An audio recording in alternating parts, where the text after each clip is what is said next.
ਸਤਿ ਸ਼੍ਰੀ ਅਕਾਲ ਜੀ, ਮੈਂ ਹਾਂ ਪੁਨੀਤ। ਤੁਸੀਂ ਵੇਖ ਰਹੇ ਹੋ ਦ ਬੈਨੀਪਾਲ ਸ਼ੋ। ਇੱਕ ਵਾਰੀ ਫੇਰ ਤੋਂ ਤੁਹਾਡਾ ਸਵਾਗਤ ਕਰਦੇ ਹਾਂ। ਬਹੁਤ ਹੀ ਜ਼ਿਆਦਾ ਠੰਡ ਜਿਹੜੀ ਆ ਹੋ ਗਈ ਹੈ ਤੇ ਉਸ ਤੋਂ ਵੀ ਜ਼ਿਆਦਾ ਠੰਡ ਜਿਹੜੀ ਆ ਉਹ ਲੱਗ ਰਹੀ ਹੈਗੀ ਆ। ਤੁਸੀਂ ਫੇਰ ਉਹੀ ਕਹਿਣਾ ਹੈਗਾ ਵੀ ਅਸੀਂ ਠੰਡੇ ਮੁਲਕਾਂ ਵਾਲੇ ਲੋਕ, ਬਹੁਤ ਸਾਰੇ ਇਹੀ ਕਹਿਣਗੇ, ਪੰਜਾਬ ਵਾਲੇ ਨਹੀਂ ਕਹਿਣਗੇ, ਬਾਹਰ ਵਾਲੇ ਕਹਿਣਗੇ ਵੀ ਸਾਨੂੰ ਠੰਡਾ ਬਾਰੇ ਨਾ ਦੱਸੋ। ਪਰ ਤੁਸੀਂ ਪੰਜਾਬ ਦਾ ਹਾਲ ਜਾਣਨਾ ਹੈਗਾ ਤੇ ਫਿਰ ਮੌਸਮ ਜਿਹੜਾ ਹੈ ਉਹ ਵੀ ਦੱਸਣਾ ਜ਼ਰੂਰੀ ਹੈਗਾ ਕਿ ਇੱਥੇ ਕਾਂਬੇ ਜਿਹੜੇ ਨੇ ਉਹ ਛਿੜੇ ਹੋਏ ਨੇ ਤੇ ਕਦੀ ਯੈਲੋ ਅਲਰਟ, ਕਦੀ ਔਰੇਂਜ ਅਲਰਟ, ਇਹ ਸਾਰੇ ਅਲਰਟਸ ਨੇ। ਜ਼ਿੰਦਗੀ ਜਿਹੜੀ ਹੈ ਉਹ ਲੀਹੋਂ ਲਾਈ ਹੋਈ ਆ। ਮਤਲਬ ਕਿ ਕੋਈ ਕੰਮ ਕਰੋ ਉਹ ਠੰਡਾ ਠੰਡਾ ਜਿਹਾ ਲੱਗਦਾ। ਮਤਲਬ ਇਹੋ ਜਿਹੇ ਕੰਮ ਜਿਹੜੇ ਕਿ ਅਸੀਂ 2 ਮਿੰਟਾਂ ਦੇ ਅੰਦਰ ਕਰ ਲੈਂਦੇ ਆ, ਉਹਨੂੰ ਪਹਿਲਾਂ ਤੇ ਅੱਧਾ ਘੰਟਾ ਸੋਚੋ ਕਰੀਏ ਕਿ ਨਾ ਕਰੀਏ, ਕਰੀਏ ਕਿ ਨਾ ਕਰੀਏ। ਪਰ ਫਿਰ ਜਦੋਂ ਸਵਾਲ ਰੋਜ਼ੀ ਰੋਟੀ ਦਾ ਹੁੰਦਾ ਤੇ ਫਿਰ ਛੇਤੀ ਛੇਤੀ ਕੰਮ ਜਿਹੜੇ ਨੇ ਨਿਪਟਾਉਣੇ ਪੈਂਦੇ ਹੈਗੇ ਆ ਤੇ ਫਿਰ ਸ਼ੋਅ ਵੀ ਕਰਨਾ ਪੈਂਦਾ। ਤੇ ਪੈਂਦਾ ਨਹੀਂ, ਖੁਸ਼ੀ ਨਾਲ ਕਰ ਰਹੀ ਆ। ਪੈਂਦਾ ਮਤਲਬ ਪੈਂਦਾ ਤਾਂ ਕਰਕੇ ਕਿ ਠੰਡ ਬਹੁਤ ਆ ਤੇ ਇੱਥੇ ਰਜਾਈ ਲੈ ਕੇ ਨਹੀਂ ਬੈਠ ਸਕਦੇ। ਬਾਕੀ ਖਬਰਾਂ ਜਿਹੜੀਆਂ ਬਹੁਤ ਜ਼ਿਆਦਾ ਜ਼ਰੂਰੀ ਨੇ, ਗੱਲਾਂ ਕਰਨੀਆਂ ਬਹੁਤ ਜ਼ਿਆਦਾ ਜ਼ਰੂਰੀ ਨੇ। ਆਦਤ ਜਦੋਂ ਇੱਕ ਦੂਜੇ ਦੀ ਪੈ ਜਾਂਦੀ ਹੈ ਤੇ ਫਿਰ ਛੱਡਣੀ ਔਖੀ ਹੁੰਦੀ ਹੈ। ਹਾਲਾਂਕਿ ਮੈਨੂੰ ਤਾਂ ਛੱਡਣੀ ਪੈਣੀ ਹੈਗੀ ਆ। 15 ਤਰੀਕ ਨੂੰ ਜਨਵਰੀ ਦੀ, ਮਤਲਬ ਮਿਡ ਆਲਮੋਸਟ ਤੁਹਾਨੂੰ ਡੇਟ ਦੱਸ ਰਹੀ ਹੈਗੀ ਹੈ, ਟੈਂਟੇਟਿਵ ਜੀ। ਤੇ ਉਹ ਤੇ ਫਿਰ ਮੈਨੂੰ ਆਦਤ ਛੱਡਣੀ ਪੈਣੀ ਆ ਤੇ ਫਿਰ ਬੈਨੀਪਾਲ ਸਾਹਿਬ ਨੇ ਤੁਹਾਡੇ ਕੋਲ ਵਾਪਸ ਆ ਜਾਣਾ ਹੈਗਾ। ਤੇ ਜਦੋਂ ਉਹ ਆ ਗਏ ਤੇ ਫਿਰ ਖਬਰਾਂ ਦਾ ਸਿਲਸਿਲਾ ਤੇ ਉਸੇ ਤਰ੍ਹਾਂ ਜਿਹੜਾ ਚੱਲਦਾ ਰਹਿਣਾ ਹੈਗਾ। ਉਹ ਕਹਿੰਦੇ the show must go on. So ਉਹਨਾਂ ਨੇ ਆ ਕੇ ਜਦੋਂ ਆਪਣੀ ਕੁਰਸੀ ਤੇ ਬਹਿਣਾ ਤੇ ਫਿਰ ਉਸ ਤੋਂ ਬਾਅਦ ਚੀਜ਼ਾਂ ਜਿਹੜੀਆਂ ਨੇ ਉਹ ਹੋਰ ਵੀ ਜ਼ਿਆਦਾ ਬਿਹਤਰ ਹੋਣੀਆਂ। ਬਾਕੀ ਖਬਰ ਕੋਈ ਵੀ ਮਿਸ ਨਹੀਂ ਹੋਣ ਦਿੱਤੀ ਜਾਂਦੀ। ਅੱਜ ਦਾ ਹਾਲ ਕੀ ਹੈ, ਜਦੋਂ ਮੈਂ ਇੱਕ ਚੀਜ਼ ਜ਼ਰੂਰ ਕਹਿਣਾ ਚਾਹਾਂਗੀ ਕਿ ਬਹੁਤ ਸਾਰੇ ਲੋਕ ਇਹ ਵੀ ਕਹਿੰਦੇ ਆ ਕਿ ਕੋਈ ਚੱਜ ਦੀ ਖਬਰ ਵੀ ਦੇ ਦਿਆ ਕਰੋ, ਹੈ ਨਾ। ਚੱਜ ਦੀ ਮਤਲਬ ਕੋਈ ਚੰਗੀ ਖਬਰ। ਚੰਗੀ ਮਤਲਬ ਕਿ ਕੁਝ ਚੰਗਾ ਹੋ ਰਿਹਾ ਹੋਵੇ ਪੰਜਾਬ 'ਚ। ਕੋਸ਼ਿਸ਼ ਇਹੀ ਕਰੀਦੀ ਹੈ ਕਿ ਪ੍ਰੋਗਰਾਮ ਦੇ ਅੰਤ ਤੱਕ ਆਉਂਦਿਆਂ ਕੁਝ ਚੰਗਾ ਹੋ ਜੇ। ਪਰ ਬਹੁਤ ਵਾਰ ਅਜਿਹਾ ਹੁੰਦਾ ਜਦੋਂ ਅਜਿਹਾ ਨਹੀਂ ਹੁੰਦਾ। ਤੇ ਅੱਜ ਉਹੀ ਦਿਨ ਹੈਗਾ ਜਦੋਂ ਇੱਕ ਤੋਂ ਇੱਕ ਮਾੜੀ ਖਬਰ ਜਿਹੜੀ ਹੈ ਉਹ ਹੈਗੀ ਆ। ਯਾਨੀ ਪੰਜਾਬ ਦੇ ਹਾਲਾਤ ਜਿਹੜੇ ਨੇ ਇਸ ਪੂਰੇ ਸ਼ੋਅ ਦੇ ਵਿੱਚ ਤੁਹਾਨੂੰ ਸਾਫ਼ ਨਜ਼ਰ ਆ ਜਾਣਗੇ। ਤੇ ਦੱਸਦਿਆਂ ਕੋਈ ਬਹੁਤੀ ਖੁਸ਼ੀ ਨਹੀਂ ਹੋਏਗੀ ਮੈਨੂੰ। ਤੁਹਾਨੂੰ ਸਾਫ਼ ਗੱਲ ਕਰ ਰਹੀ ਹਾਂ, ਇਮਾਨਦਾਰੀ ਨਾਲ ਗੱਲ ਕਰ ਰਹੀ ਹਾਂ ਕਿ ਅੱਜ ਦੀਆਂ ਜਿਹੜੀਆਂ ਖਬਰਾਂ ਜਦੋਂ ਤੁਹਾਨੂੰ ਦੱਸਾਂਗੀ ਤੇ ਉਸ ਵਕਤ ਤੇ ਮੈਂ ਬਹੁਤ ਜ਼ਿਆਦਾ ਖੁਸ਼ ਨਹੀਂ ਹੋਵਾਂਗੀ, ਜਾਂ ਫਿਰ ਇਹੀ ਕਹਿ ਲਓ ਕਿ ਮੈਂ ਨਾ ਖੁਸ਼ ਹੀ ਹੋਵਾਂਗੀ, ਕਿਉਂਕਿ ਖਬਰਾਂ ਜਿਹੜੀਆਂ ਨੇ ਉਹੀ ਇਹੋ ਜਿਹੀਆਂ ਹੈਗੀਆਂ ਨੇ। ਸਭ ਤੋਂ ਪਹਿਲਾਂ ਵੈਸੇ ਤਾਂ ਅਸੀਂ ਪੰਜਾਬ ਸੈਂਟਰਿਕ ਗੱਲ ਕਰਦੇ ਹੈਗੇ ਆ, ਅਸੀਂ ਪੰਜਾਬ ਦੀ ਗੱਲ ਕਰਦੇ ਹੈਗੇ ਆ ਤੇ ਕੋਸ਼ਿਸ਼ ਕਰਦੇ ਆ ਕਿ ਸਿਰਫ ਪੰਜਾਬ ਦੀ ਹੀ ਗੱਲ ਕਰੀਏ। ਪਰ ਕਦੀ ਕੋਈ ਖਬਰ ਕਿਤੋਂ ਹੋਰੋਂ ਵੀ ਆ ਜਾਂਦੀ ਹੈ ਜਿਹੜੀ ਕਿ ਪੂਰੀ ਇਨਸਾਨੀਅਤ ਦੇ ਨਾਲ ਸਰੋਕਾਰ ਰੱਖਦੀ ਹੈ। ਤੇ ਜਦੋਂ ਪੂਰੀ ਇਨਸਾਨੀਅਤ ਦੀ ਗੱਲ ਹੋਵੇ ਤਾਂ ਫਿਰ ਉਹ ਗੱਲ ਜਿੱਥੋਂ ਦੀ ਮਰਜ਼ੀ ਹੋਵੇ, ਉਹ 7 ਸਮੁੰਦਰ ਪਾਰ ਦੀ ਗੱਲ ਹੋਵੇ, ਉਹ ਗੱਲ ਕਰਨੀ ਜ਼ਰੂਰੀ ਆ। ਤੇ ਇਸ ਸ਼ੋਅ ਦੇ ਵਿੱਚ ਤਾਂ ਬਹੁਤ ਹੀ ਜ਼ਰੂਰੀ ਹੈ ਕਿਉਂਕਿ ਅਸੀਂ ਇਸ ਚੀਜ਼ ਦਾ ਦਾਅਵਾ ਕਰਦੇ ਹਾਂ ਕਿ ਅਸੀਂ ਕੁਝ ਮਿਸ ਨਹੀਂ ਹੋਣ ਦਿੰਦੇ ਹੈਗੇ। ਸੋ ਪਹਿਲੀ ਖਬਰ ਅੱਜ ਦੇ ਇਸ ਸ਼ੋਅ ਦੇ ਵਿੱਚ ਜਿਹੜੀ ਲਵਾਂਗੇ ਉਹ ਲਵਾਂਗੇ ਜੋਧਪੁਰ ਦੀ। ਹੁਣ ਤੁਸੀਂ ਕਹੋਗੇ ਕਿ ਪੰਜਾਬ ਵਾਲੇ ਜੋਧਪੁਰ ਕਿੱਥੋਂ ਪਹੁੰਚ ਗਏ। ਤੁਹਾਨੂੰ ਦੱਸਦੇ ਹਾਂ, ਇੱਥੇ 8 ਦਸੰਬਰ ਨੂੰ ਇੱਕ ਸਿਲੰਡਰ ਬਲਾਸਟ ਹੋਇਆ ਸੀ। ਵਿਆਹ ਵਾਲਾ ਘਰ ਸੀ, ਬਹੁਤ ਸਾਰੇ ਲੋਕ ਜਮਾ ਸੀ। 8 ਦਸੰਬਰ ਨੂੰ ਇੱਕ ਸਿਲੰਡਰ ਬਲਾਸਟ ਹੋਇਆ ਸੀ ਤੇ ਜਦੋਂ ਸਿਲੰਡਰ ਬਲਾਸਟ ਹੁੰਦਾ ਹੈ ਤੇ ਇਸ ਦੇ ਵਿੱਚ 17 ਮਹਿਲਾਵਾਂ ਦੀ ਮੌਤ ਹੁੰਦੀ ਹੈ ਜੀ। ਹੁਣ ਉਹ 17 ਮਹਿਲਾਵਾਂ ਬਚ ਸਕਦੀਆਂ ਸੀ, ਉਹ ਬਿਲਕੁਲ ਬਚ ਸਕਦੀਆਂ ਸੀ, ਪਰ ਉਹਨਾਂ ਨੇ ਹੀ ਕੁਝ ਅਜਿਹਾ ਕੀਤਾ ਕਿ ਉਹ ਬਚ ਨਹੀਂ ਸਕੀਆਂ। ਉਹ ਖੁਦ ਹੀ ਮੌਤ ਦੇ ਮੂੰਹ 'ਚ ਚਲੀਆਂ ਗਈਆਂ। ਕੀ ਇਹ ਖਬਰ, ਇਸ ਬਾਰੇ ਜ਼ਰੂਰ ਗੱਲਬਾਤ ਕਰਨੀ ਬਣਦੀ ਹੈਗੀ ਆ। ਮੇਰਾ ਅੱਜ ਪੂਰਾ ਦਿਨ ਜਿਹੜਾ ਹੈ ਉਹ ਡਿਸਟਰਬਡ ਰਿਹਾ ਹੈਗਾ ਸਿਰਫ ਇਸ ਖਬਰ ਕਰਕੇ। ਪੂਰਾ ਦਿਨ ਅੱਜ ਮਨ ਜਿਹੜਾ ਹੈ ਉਹ ਉਦਾਸ ਰਿਹਾ ਸਿਰਫ ਇਸ ਖਬਰ ਕਰਕੇ। ਅਗਲੀ ਖਬਰ ਜਿਹੜੀ ਲਵਾਂਗੇ ਉਹ ਨਵਜੋਤ ਸਿੰਘ ਸਿੱਧੂ ਬਾਬਤ ਲਵਾਂਗੇ, ਕਿਉਂਕਿ ਬਹੁਤ ਸਾਰੀਆਂ ਮੀਡੀਆ ਰਿਪੋਰਟਸ ਅਜਿਹਾ ਕਹਿ ਰਹੀਆਂ ਨੇ, ਦਾਅਵਾ ਕਰ ਰਹੀਆਂ ਨੇ ਕਿ ਨਵਜੋਤ ਸਿੰਘ ਸਿੱਧੂ ਦੀ ਰਿਹਾਈ ਦਾ ਵਕਤ ਤੈਅ ਹੋ ਗਿਆ, ਦਿਨ ਤੈਅ ਹੋ ਗਿਆ ਤੇ ਉਹ ਹੁਣ ਆਉਣ ਵਾਲੇ ਨੇ ਤੇ ਸਮੀਕਰਨ ਜਿਹੜੇ ਕਾਂਗਰਸ ਦੇ ਅੰਦਰ ਦੇ ਉਹ ਬਦਲਣ ਵਾਲੇ ਨੇ। ਉਸ ਤੇ ਗੱਲ ਕਰਨੀ ਬਣਦੀ ਹੈਗੀ ਆ ਤੇ ਬੜੀ ਡੂੰਗੀ ਗੱਲ ਕਰਨੀ ਬਣਦੀ ਹੈਗੀ ਆ। ਸੋ ਅੱਗੇ ਇੱਕ ਹੋਰ ਮਾੜੀ ਖਬਰ, ਤੁਹਾਨੂੰ ਕਿਹਾ ਨਾ ਕਿ ਅੱਜ ਮਾੜੀਆਂ ਖਬਰਾਂ ਦਾ ਸਿਲਸਿਲਾ ਜਿਹੜਾ ਹੈ ਉਹ ਬਹੁਤ ਜ਼ਿਆਦਾ ਹੈਗਾ। ਰਿਟਾਇਰਡ ਐਸਡੀਓ ਤੇ ਉਹਨਾਂ ਦੇ ਪਰਿਵਾਰ ਨੇ ਕੈਮੀਕਲ ਨਿਗਲ ਲਿਆ। ਮੌਤਾਂ ਹੋਈਆਂ ਨੇ ਮੋਹਾਲੀ ਦੇ ਵਿੱਚ। ਕੀ ਕੁਝ ਰਿਹਾ, ਕੀ ਮਾਮਲਾ ਰਿਹਾ, ਇਹ ਵੀ ਤੁਹਾਨੂੰ ਦੱਸਣਾ ਹੈਗਾ। ਫਿਰ 70 ਕਰੋੜ ਦੀ ਹੈਰਨ ਬਰਾਮਦ ਹੋਈ ਹੈ ਜੀ। 70 ਕਰੋੜ ਦੀ ਹੈਰਨ। ਤੇ ਇਹ ਜਿਹੜੇ ਤਸਕਰ ਨੇ ਇਹ ਵੀ ਕਾਬੂ ਕਰ ਲਏ ਗਏ ਨੇ ਤੇ ਅਸਮਾਨ ਰਾਹੀਂ ਸਾਰੀ ਇਹ ਖੇਪ ਜਿਹੜੀ ਆ ਪਹੁੰਚਾਈ ਜਾਂਦੀ ਸੀ। ਕਿਸ ਤਰ੍ਹਾਂ ਦੇ ਨਾਲ इस ते ये बड़ी संजीदगी वाली गल है, इस ते नज़र पानी जरूरी है क्योंकि ये जी टकनीक का सहारा लै रहे हैं ना, हाईटैक हो रहे हैं स्मगलर तस्कर जो तकनीक का सहारा लै रहे हैं, ये जड़ा च बैठ रहे हैं साडियां ते साडे वास्ते बहुत ज़्यादा खतरनाक गल हैगी है। इस गल को इग्नोर नहीं किया जा सकता, तां करके अज दे इस शो का हिस्सा भी है। फिर खुदकुशी का आरोपी साबका MLA पुत सने विदेश भज्या, अजिही जानकारी मिलकर सामने आई है। तुहानूं याद होएगा कि पटियाला दे विच एक पत्रकार ने सुइसाइड कर लिया सीगा। पटियाला दे विच पार्क दे विचों उसदी लाश मिली सी ते नाल ही मेरे अखां सामने भी वो तस्वीर आ जांदी है कि घर वाली जिहड़ी आ जोर जोर दी रो रही आ ते लाश जिहड़ी बेंच ते पई हुई आ ते उसने एक सुसाइड नोट भी लिखिया सी जिस च जिहड़े इल्जाम लगाए सी वो लगाए सी इस ते साबका MLA ते उसके पुत ते। हुण ये दोनों विदेश फरार हो गए ने, इस बाबत गल करांगे। फिर उस तो बाद कल वीर बाल दिवस मनाया जाएगा। यह मोदी साहब वल्लों PM मोदी वालों ये गल कही गई, मनजिंदर सिंह सिरसा ने पूरी अपनी बॉल भर दी कि कल वीर बाल दिवस मनाया जाएगा, क्योंकि तुहानूं पता ही है कि शहीदी हफ्ता जड़ा है वो चल रहा। ते अजिहे विच SGPC प्रधान ने गल कह दी है कि यह दिन रद्द, असी नहीं मानते वीर बाल दिवस। ये किवें कहा, क्यों कहा, की चाहते ने, इस बारे भी चर्चावां जड़ियां वो होणगियां। सो अज दियां ये मुख तौर ते खबरां ने जिन्हां बारे असी डिस्कस करना हैगा ते यही खबरां जड़ियां होणगियां। ये खबरां तुहानूं मैं पहले ही दसता जिवें प्रोग्राम की शुरुआत दे विच ही, अज दियां खबरां कोई सुखालियां खबरां नहीं होणगियां।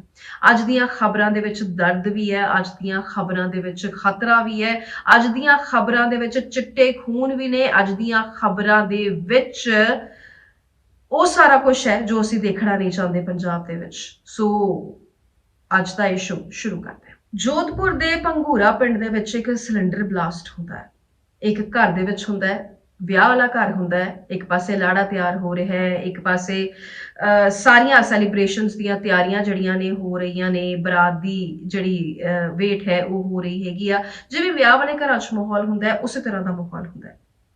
2 सिलेंडर ब्लास्ट होंदे ने, गैस रिस रही हुंदी है, ब्याह वाले घर च किसी को पता नहीं लगता हैगा ते ये ब्लास्ट हो जाता है। एक सिलेंडर घूमता रहिंदा घूमता रहिंदा घूमता रहिंदा ते वो इदां घूमदा है कि वो गैस का छिड़का जिहड़ा चारे पासे हो जाता है ते अग जिहड़ी है उसे तरह ही उसे दी स्पीड दे नाल फैल जाती हैगी है। सो हुंदा की आ, मौतां हुंदियां ते जदों मौतां हुंदियां उस दे विचों 17 महिलावां दियां मौतां हुंदियां। हुण वो 17 महिलावां बच सकदियां सन, वो 17 महिलावां खुद नूं बचा सकदियां सन, पर होया की? इत्थे मर्यादा की गल है। हालांकि बहुत सारे लोग इसनूं कहणगे कि यह सेंसिबल ही नहीं जिहड़ी गल हो रही है, ये सेंसिबल ही नहीं कारण जिस करके महिलावां ने खुद नूं बचाया नहीं। बहुत सारे लोग जिहड़े ने साडे तुहाडे वर्गे इसनूं कहणगे कि यह पागलपन है, इस च सेंसिबिलिटी कोई नहीं, जान तो वड्डी किहड़ी चीज होएगी। पर इत्थे उन्होंने शायद मर्यादा सोची। इत्थे मर्यादा की गल मैं क्यों कर रही हूँ? एक लीडिंग न्यूज़पेपर दैनिक भास्कर उत्थे पहुंचया ते उन्होंने पूरी सीन रिक्रिएशन की, जो सारा कुछ समझिया भालिया सारा कुछ देखिया, उन्होंने टीम नूं एक चीज समझ आई हैगी कि इत्थे वो महिलावां जो अग पूरी दी पूरी लग जाती है, पूरा अग का बसेरा उत्थे हो जाता हैगा, कोई निकल नहीं सकता ते वो महिलावां भज के बाहर आ रही होंदियां ते जिस दौरान वो भज रही होंदियां उन्हां दे कपड़े सड़ जाते हैं, यानी उन्हां दे तन ते कपड़ा नहीं हुंदा, बिना कपड़ियां तो हो जांदियां ने महिलावां। वो जब बाहर नूं भजन लगदियां ने, सामने देखदियां ने कि पुरुष बैठे हुए ने, मर्द बैठे हुए ने, मेल्स बैठे हुए ने, वो वापस भज जांदियां ने क्योंकि शर्म दे करके वो बाहर नहीं आ सकदियां। वो शर्म करके बाहर नहीं आउंदियां ते वापस कमरे दे अंदर चलियां जांदियां, ते जदों वापस कमरे दे अंदर जांदियां ते दोबारा बाहर नहीं आ सकदियां। अग उन्हां नूं बाहर आउण नहीं दिंदी। उन्हां दी जिहड़ी स्किन है वो निशान अजे भी मौजूद हैगे, उन्हां दी जिहड़ी स्किन है वो दीवार दे नाल चिपक जाती है। उन्हां दी जिहड़ी स्किन है वो उन्हां दे बॉडी पार्ट्स दीवार दे नाल चिपक जाते आ ते उन्हां दी स्किन पिघलना शुरू हो जाती है। मैनू दसन लगिया भी बहुत अजीब लग रहा हैगा। ये पीड़ असी महसूस कर नहीं सकते, जिन्ना मर्जी कह दईए, जिन्ना मर्जी दिल दे विच गल रखिए, पर थोड़े दिन तक भुल भी जावांगे, पर इस पीड़ नूं महसूस नहीं कर सकते। ਉਹ ਜਾਨ ਬਚਾ ਸਕਦੀਆਂ ਸੀ, ਪਰ ਉਹ ਬਿਨਾਂ ਕੱਪੜਿਆਂ ਤੋਂ ਨਹੀਂ ਆ ਪਾਈਆਂ, ਬਿਨਾਂ ਕੱਪੜਿਆਂ ਤੋਂ ਆ ਹੀ ਨਹੀਂ ਪਾਈਆਂ। ਉਹਨਾਂ ਦੀ ਸ਼ਰਮ ਜਿਹੜੀ ਹੈ ਉਹ ਉਹਨਾਂ ਦੇ ਰਸਤੇ ਆ ਗਈ, ਉਹਨਾਂ ਦਾ ਲਿਹਾਜ਼ ਜਿਹੜਾ ਹੈ, ਉਹਨਾਂ ਦੀ ਮਰਿਆਦਾ ਜਿਹੜੀ ਹੈ ਉਹਨਾਂ ਦੇ ਰਸਤੇ 'ਚ ਆ ਗਈ ਤੇ ਉਹ 17 ਔਰਤਾਂ ਦੀ ਜਾਨ ਚਲੀ ਗਈ। ਇਹ ਗੱਲ ਜਿਹੜੀ ਹੈ, ਇਹ ਸੱਚ ਜਿਹੜਾ ਹੈ ਉਹ ਨਿਕਲ ਕੇ ਸਾਹਮਣੇ ਆਉਂਦਾ ਹੈ ਤੇ ਇਹੀ ਇਸ ਲੀਡਿੰਗ ਨਿਊਜ਼ਪੇਪਰ ਦੀ ਟੀਮ ਨੇ ਇਸ ਚੀਜ਼ ਦੀ ਪੜਤਾਲ ਕੀਤੀ। ਅਸੀਂ ਬਹੁਤ ਸਾਰੀਆਂ ਲਾਈਨਸ ਕ੍ਰੋਸ ਕਰਦੇ ਹਾਂ, ਹਰ ਕਿਸੇ ਵਾਸਤੇ ਸਹੀ ਗਲਤ ਦੀ ਪਰਿਭਾਸ਼ਾ ਜਿਹੜੀ ਹੈ ਉਹ ਵੱਖਰੀ ਵੱਖਰੀ ਹੁੰਦੀ ਹੈ। ਹੋ ਸਕਦਾ ਜਿਹੜਾ ਤੁਹਾਡਾ ਸਹੀ ਹੋਵੇ ਉਹ ਮੇਰਾ ਗਲਤ ਹੋਵੇ, ਜਾਂ ਵਾਈਸ ਵਰਸਾ, ਉਲਟਾ ਕੁਝ ਵੀ ਹੋ ਸਕਦਾ ਹੈ ਨਾ। ਅਸੀਂ ਵੱਡੇ ਵੱਡੇ ਨਾਰੇ ਬੁਲੰਦ ਕਰਦੇ ਹਾਂ, ਅਸੀਂ ਖੁਦ ਨੂੰ ਲਿਬਰਲ ਕਹਿੰਦੇ ਹਾਂ, ਅਸੀਂ ਇਹ ਕਹਿੰਦੇ ਹਾਂ ਕਿ ਹੁਣ ਡੈਮੋਕ੍ਰੇਸੀ 'ਚ ਅਸੀਂ ਰਹਿ ਰਹੇ ਹੈਗੇ ਹਾਂ ਇੰਡੀਆ ਦੇ ਵਿੱਚ, ਪਰ ਸਾਡਾ ਜਿਹੜਾ ਸਾਈਕੀ ਲੈਵਲ ਹੈਗਾ, ਅਸੀਂ ਜਿਹੜਾ ਮੋਢੇ ਨਾਲ ਮੋਢਾ ਜੋੜ ਕੇ ਚੱਲਣ ਦੀ ਗੱਲ ਕਰਦੇ ਹਾਂ ਮਰਦ ਤੇ ਔਰਤ, ਪਰ ਯਕੀਨ ਮੰਨੋ ਬਹੁਤ ਸਾਰੀਆਂ ਥਾਵਾਂ ਦੇ ਉੱਤੇ ਜਦੋਂ ਆਹ ਦਾਜ ਦੇ ਕੇਸਿਸ ਵੀ ਅੱਜ ਕੱਲ੍ਹ ਪੈਂਦੇ ਆ, ਆਹ ਤੰਗ ਕਰਨ ਦੇ ਕੇਸਿਸ ਜਾਂ 420 ਦੇ ਕੇਸਿਸ ਵੀ ਪੈਂਦੇ ਆ, ਬਹੁਤ ਸਾਰੇ ਕੇਸਿਸ ਦੇ ਵਿੱਚ ਅੱਜ ਕੱਲ੍ਹ ਮਹਿਲਾਵਾਂ ਗਲਤ ਹੁੰਦੀਆਂ, ਅੱਜ ਕੱਲ੍ਹ ਮਹਿਲਾਵਾਂ ਵੀ ਗਲਤ ਹੁੰਦੀਆਂ। ਬਹੁਤ ਸਾਰੇ ਜਿਹੜੇ ਫਰਾਡ ਹੁੰਦੇ ਆ, ਜਿਹੜੇ NRIs ਨਾਲ ਫਰਾਡਸ ਹੁੰਦੇ ਆ, ਬਹੁਤ ਸਾਰੀਆਂ ਮਹਿਲਾਵਾਂ ਵੀ ਕਰਦੀਆਂ। ਸਿਰਫ ਪੁਰਸ਼ਾਂ ਦੇ ਸਿਰ ਤੇ ਇਹ ਨਹੀਂ ਮੜ ਸਕਦੇ ਹੈਗੇ, ਇਹ ਦੋਵੇਂ ਪਾਸੇ ਕ੍ਰਾਈਮ ਰੇਟ ਜਿਹੜਾ ਹੈ ਵੱਧਦਾ ਹੈਗਾ। ਤੇ ਜਿੱਥੇ ਮਰਿਆਦਾ ਦੀ ਗੱਲ ਆਉਂਦੀ ਹੈ ਉਹ ਵੀ ਦੋ ਪਾਸੜ ਗੱਲ ਹੈਗੀ ਆ। ਪਰ ਉਹੀ ਮਹਿਲਾਵਾਂ ਨੂੰ ਰੱਬ ਨੇ ਸਰੀਰ ਦਿੱਤਾ, ਮਹਿਲਾਵਾਂ ਨੂੰ ਢੱਕ ਕੇ ਰਹਿਣਾ ਹੈ, ਮਹਿਲਾਵਾਂ ਦੇ ਦਿਮਾਗ ਦੇ ਵਿੱਚ ਇਸ ਚੀਜ਼ ਜਿਹੜੀ ਹੈ ਘੋਲ ਕੇ ਪਾਈ ਜਾਂਦੀ, ਜਿਹੜੀ ਕਿ ਕਿਸੇ ਹੱਦ ਤੱਕ ਕੋਈ ਲੋਕ ਠੀਕ ਕਹਿੰਦੇ ਨੇ, ਕੋਈ ਗਲਤ ਕਹਿੰਦੇ ਨੇ, ਇਸ 'ਚ ਕੋਈ ਮਾੜੀ ਗੱਲ ਨਹੀਂ। ਚੰਗੇ ਕੱਪੜੇ ਪਾਉਣਾ, ਸਲੀਕੇ ਦੇ ਕੱਪੜੇ ਪਾਉਣਾ ਕੋਈ ਮਾੜੀ ਗੱਲ ਨਹੀਂ। ਪਰ ਇਹ ਜਿਹੜਾ ਕੇਸ ਨਿਕਲ ਕੇ ਸਾਹਮਣੇ ਆਇਆ, ਇਸਨੇ ਇੱਕ ਵਾਰੀ ਫਿਰ ਸੋਚਣ ਤੇ ਮਜਬੂਰ ਕਰ ਦਿੱਤਾ। ਵਿਆਹ ਵਾਲਾ ਘਰ, ਇੱਕ ਤੇ ਪਰਿਵਾਰ ਅਜਿਹਾ ਰਿਹਾ ਜਿਸ ਦਾ ਸਿਰਫ 13 ਸਾਲ ਦਾ ਬੱਚਾ ਬਚਿਆ, ਹੋਰ ਕੋਈ ਨਹੀਂ। ਤੇ ਡੇਟਾਸ ਜਿਹੜੇ ਨੇ ਉਹ ਬਿਲਕੁਲ ਸਾਹਮਣੇ ਨੇ। ਹੁਣ ਮੌਤ ਦਾ ਅਣਦੇਖਿਆ ਸੱਚ ਜਿਹੜਾ ਹੈ ਉਹ ਸਾਹਮਣੇ ਆਇਆ। ਅੱਗ ਨੇ ਚੰਗੀ ਤਰ੍ਹਾਂ ਉੱਥੇ ਤਾਂਡਵ ਮਚਾ ਰੱਖਿਆ ਸੀ। ਸੋ ਰਾਜਸਥਾਨ ਦੀਆਂ ਮਹਿਲਾਵਾਂ ਨੇ ਆਪਣੀ ਮਰਿਆਦਾ ਬਚਾਉਣ ਦੇ ਲਈ ਜਾਨ ਦੇਣਾ ਪਸੰਦ ਕੀਤਾ। 8 ਦਸੰਬਰ ਨੂੰ ਹੋਏ ਇਸ ਹਾਦਸੇ ਦੇ ਬਾਅਦ ਜੋਧਪੁਰ ਦੇ ਪੰਗੂਰਾ ਪਿੰਡ ਦੇ ਉਸੇ ਘਰ ਵਿੱਚ ਇਹਨਾਂ ਦੀ ਟੀਮ ਜਿਹੜੀ ਪਹੁੰਚੀ, ਜਿਹੜੀ ਲੀਡਿੰਗ ਨਿਊਜ਼ਪੇਪਰ ਦੀ ਟੀਮ ਪਹੁੰਚੀ ਆ, ਤੇ ਉਸ ਦਿਨ ਦੁਪਹਿਰ 3:30 ਵਜੇ ਜੋ ਕੁਝ ਹੋਇਆ ਉਸ ਨੂੰ ਰੀਕ੍ਰੀਏਟ ਕੀਤਾ ਤੇ ਪਿੰਡ ਵਾਲਿਆਂ ਤੇ ਜੋਧਪੁਰ ਦੇ ਮਹਾਤਮਾ ਗਾਂਧੀ ਹਸਪੀਟਲ ਵਿੱਚ ਭਰਤੀ ਲੋਕਾਂ ਨਾਲ ਗੱਲਬਾਤ ਕੀਤੀ ਤੇ ਕਈ ਹੈਰਾਨ ਕਰ ਦੇਣ ਵਾਲੀਆਂ ਗੱਲਾਂ ਜਿਹੜੀਆਂ ਉਹ ਸਾਹਮਣੇ ਆਈਆਂ। ਬਾਹਰ ਦੇਖਿਆ ਮਰਦ ਖੜੇ ਸੀ ਘਰ ਦੇ ਕੋਨੇ ਵਿੱਚ ਲੁਕਣ ਲੱਗੀਆਂ, ਬਾਅਦ ਚ ਕੋਨਿਆਂ ਨੇ ਬਾਹਰ ਨਹੀਂ ਨਿਕਲਣ ਦਿੱਤਾ। ਮਹਿਲਾਵਾਂ ਅਤੇ ਬੱਚਿਆਂ ਦੀ ਭੀੜ ਘਰ ਦੇ ਜਿਹੜਾ ਵਿਹੜਾ ਹੈ ਉਸ ਦੇ ਵਿੱਚ ਲਾੜੇ ਦਾ ਇੰਤਜ਼ਾਰ ਕਰ ਰਹੇ ਸੀ ਸਾਰੇ। ਜਿਸ ਸਿਲੰਡਰ ਵਿੱਚ ਅੱਗ ਲੱਗੀ ਉਹ ਇਹਨਾਂ ਦੇ ਸਭ ਤੋਂ ਜ਼ਿਆਦਾ ਕੋਲ ਸੀ, ਸਭ ਤੋਂ ਜ਼ਿਆਦਾ ਕੋਲ ਉਹ ਸਿਲੰਡਰ ਸੀ। ਜਦੋਂ ਅੱਗ ਲੱਗੀ ਤਾਂ ਸਭ ਤੋਂ ਪਹਿਲਾਂ ਹਾਈਟ ਛੋਟੀ ਹੋਣ ਕਾਰਨ ਬੱਚੇ ਜਿਹੜੇ ਨੇ ਉਹ ਚਪੇਟ ਦੇ ਵਿੱਚ ਆਏ ਤੇ ਫਿਰ ਮਹਿਲਾਵਾਂ। ਇਸ ਦੌਰਾਨ ਪੁਰਸ਼ ਜਾਂ ਤਾਂ ਕਮਰਿਆਂ ਵਿੱਚ ਸਨ ਜਾਂ ਫਿਰ ਬਾਹਰ ਖੜੇ ਹੋ ਕੇ ਬਰਾਤ ਦੀ ਰਵਾਨਗੀ ਦਾ ਇੰਤਜ਼ਾਰ ਕਰ ਰਹੇ ਸੀਗੇ। ਅੱਗ ਦੀਆਂ ਲਪਟਾਂ ਇੰਨੀ ਤੇਜ਼ੀ ਨਾਲ ਨਿਕਲੀਆਂ ਕਿ ਮਹਿਲਾਵਾਂ ਦੇ ਪੂਰੇ ਕੱਪੜੇ ਜਿਹੜੇ ਉਹ ਸੜ ਗਏ। ਕੁਝ ਮਹਿਲਾਵਾਂ ਬਾਹਰ ਦੀ ਤਰਫ ਭੱਜਣ ਲੱਗੀਆਂ ਪਰ ਪੁਰਸ਼ ਖੜੇ ਸੀ। ਅਜਿਹੇ ਵਿੱਚ ਬਦਨ ਤੇ ਕੱਪੜੇ ਨਹੀਂ ਸੀ। ਮਹਿਲਾਵਾਂ ਫਿਰ ਅੰਦਰ ਗਈਆਂ ਤੇ ਤੁਹਾਨੂੰ ਮੈਂ ਬਾਕੀ ਪੂਰੀ ਗੱਲ ਜਿਹੜੀ ਹੈ ਉਹ ਦੱਸੀ ਹੀ ਹੈ। ਘਰ ਦੇ ਅੰਦਰ 60 ਤੋਂ ਜ਼ਿਆਦਾ ਮਹਿਲਾਵਾਂ ਤੇ ਬੱਚੇ ਤੇ ਪੁਰਸ਼ ਜਿਹੜੇ ਸੀ ਉਹ ਮੌਜੂਦ ਸੀ। ਇਹਨਾਂ ਦੇ ਅਕੋਰਡਿੰਗ ਤੇ ਲਗਭਗ ਇੰਨੇ ਹੀ ਲੋਕ ਸਾਹਮਣੇ ਘਰ ਦੇ ਬੈਠੇ ਸੀ। ਜਿਸ ਕਮਰੇ ਵਿੱਚ ਲਾੜਾ ਤਿਆਰ ਹੋ ਰਿਹਾ ਸੀ ਉਸ ਕਮਰੇ ਦੇ ਬਾਹਰ 2 ਗੈਸ ਸਿਲੰਡਰ ਜਿਹੜੇ ਉਹ ਰੱਖੇ ਹੋਏ ਸੀ। 2 ਗੈਸ ਸਿਲੰਡਰ ਉਸੇ ਕਮਰੇ ਦੇ ਬਾਹਰ ਰੱਖੇ ਸੀ ਤੇ ਦੋਵਾਂ ਨੂੰ ਗੈਸ ਲੀਕ ਹੋ ਰਹੀ ਸੀ, ਪਰ ਕਿਸੇ ਨੇ ਇਸ ਦਾ ਧਿਆਨ ਨਹੀਂ ਦਿੱਤਾ ਤੇ ਉਸ ਤੋਂ ਬਾਅਦ ਇਹ ਸਾਰਾ ਹਾਦਸਾ ਜਿਹੜਾ ਹੈ ਉਹ ਵਾਪਰ ਜਾਂਦਾ ਹੈਗਾ। ਮੈਂ ਤੁਹਾਨੂੰ ਦੱਸਿਆ ਨਾ ਕਿ ਅੱਜ ਪੂਰਾ ਦਿਨ ਇਹੀ ਦਿਮਾਗ 'ਚ ਚੱਲਦਾ ਰਿਹਾ। ਕਦੀ ਕਦੀ ਅਸੀਂ ਸਹੀ ਗਲਤ ਡਿਸਾਈਡ ਨਹੀਂ ਕਰ ਸਕਦੇ। ਜਾਨ ਤੋਂ ਵੱਡੀ ਕੀ ਚੀਜ਼ ਹੋ ਸਕਦੀ ਸੀ, ਪਰ ਫਿਰ ਵੀ ਉਹਨਾਂ ਨੇ ਸ਼ਰਮ ਤੇ ਮਰਿਆਦਾ ਨੂੰ ਕਿਉਂ ਚੁਣਿਆ? ਇਹ ਕੁਝ ਗੱਲਾਂ ਦਿਮਾਗ ਘੁਮਾਉਂਦੀਆਂ ਨੇ, ਸੋਚਣ ਵਾਲੀਆਂ ਨੇ। ਇਹ ਪੀੜ ਜਿਹੜੀ ਹੈ ਇਹ ਹੋਰ ਤਰ੍ਹਾਂ ਦੀ ਪੀੜ ਹੈ ਤੇ ਇਹ ਮੁੱਦਾ ਜਿਹੜਾ ਹੈ ਕਨਫਿਊਜ਼ਨ ਵਾਲਾ ਮੁੱਦਾ ਹੈ। ਤੇ ਰੁਕ ਕਰ ਕਰਦੇ ਆ ਅਗਲੀ ਖਬਰ ਦਾ। ਨਵਜੋਤ ਸਿੰਘ ਸਿੱਧੂ ਆ ਰਹੇ ਨੇ, ਨਵਜੋਤ ਸਿੰਘ ਸਿੱਧੂ ਰਿਹਾ ਹੋ ਰਹੇ ਨੇ। ਉਹਨਾਂ ਦੀ ਆਉਣ ਦੀ ਤਰੀਕ ਤੇ ਸਮਾਂ ਦੋਵੇਂ ਮੁਕਰਰ ਕਰ ਦਿੱਤੇ ਗਏ ਨੇ। ਕੁਝ ਮੀਡੀਆ ਰਿਪੋਰਟਸ ਤੇ ਜਾਈਏ ਤੇ ਉਹ ਦਾਅਵਾ ਕਰ ਰਹੇ ਨੇ ਕਿ ਇਹ ਗੱਲ ਜਿਹੜੀ ਹੈ ਬਿਲਕੁਲ ਸੱਚ ਹੈ। ਸੋ ਨਵਜੋਤ ਸਿੰਘ ਸਿੱਧੂ ਯਾਨੀ ਗੁਰੂ, ਉਹਨਾਂ ਦੀ ਆਜ਼ਾਦੀ ਜਿਹੜੀ ਹੈ ਉਹ ਗਣਰਾਜ ਦਿਹਾੜੇ ਦੇ ਦਿਨ ਫਿਕਸ ਕੀਤੀ ਗਈ ਆ, ਯਾਨੀ 26 ਜਨਵਰੀ ਨੂੰ ਉਹ ਬਾਹਰ ਆ ਰਹੇ ਨੇ। ਤੇ 7 ਵਜੇ ਦਾ ਜਿਹੜਾ ਟਾਈਮ ਹੈ ਉਹ ਰੱਖਿਆ ਹੋਇਆ ਹੈ ਕਿ ਸ਼ਾਮ 7 ਵਜੇ ਉਹ ਬਾਹਰ ਹੋਣਗੇ। 50 ਹੋਰ ਜਿਹੜੇ ਲੋਕ ਨੇ ਉਹਨਾਂ ਨੂੰ ਰਿਹਾ ਕੀਤਾ ਜਾ ਰਿਹਾ ਹੈ ਤੇ ਉਹਨਾਂ ਦੇ ਵਿੱਚੋਂ ਨਵਜੋਤ ਸਿੰਘ ਸਿੱਧੂ ਵੀ ਇੱਕ ਨੇ। ਅਜੇ ਸਾਲ ਨਹੀਂ ਹੋਇਆ, ਪਰ ਸਾਲ ਦੀ ਗੱਲ ਇਹ ਹੁੰਦੀ ਆ ਕਿ ਜਦੋਂ ਅਸੀਂ ਇਹ ਕਹਿ ਦਈਏ, ਚੰਗੇ ਆਚਰਣ ਦੀ ਗੱਲ ਕਹਿ ਦਈਏ, ਵਤੀਰੇ ਦੀ ਗੱਲ ਕਹਿ ਦਈਏ, ਤੇ ਵਤੀਰੇ ਦੀ ਗੱਲ ਜਦੋਂ ਇਹ ਨਿਕਲ ਕੇ ਸਾਹਮਣੇ ਆਉਂਦੀ ਹੈਗੀ ਆ ਕਿ ਚੰਗੇ ਵਤੀਰੇ ਕਰਕੇ ਉਹਨਾਂ ਨੂੰ ਇਹ ਮਾਈਲੇਜ ਜਿਹੜੀ ਹੈ ਉਹ ਮਿਲੀ ਹੈ, ਚੰਗੇ ਵਤੀਰੇ ਕਰਕੇ ਉਹਨਾਂ ਨੂੰ ਬਾਹਰ ਲਿਆਉਂਦਾ ਜਾ ਰਿਹਾ ਹੈਗਾ।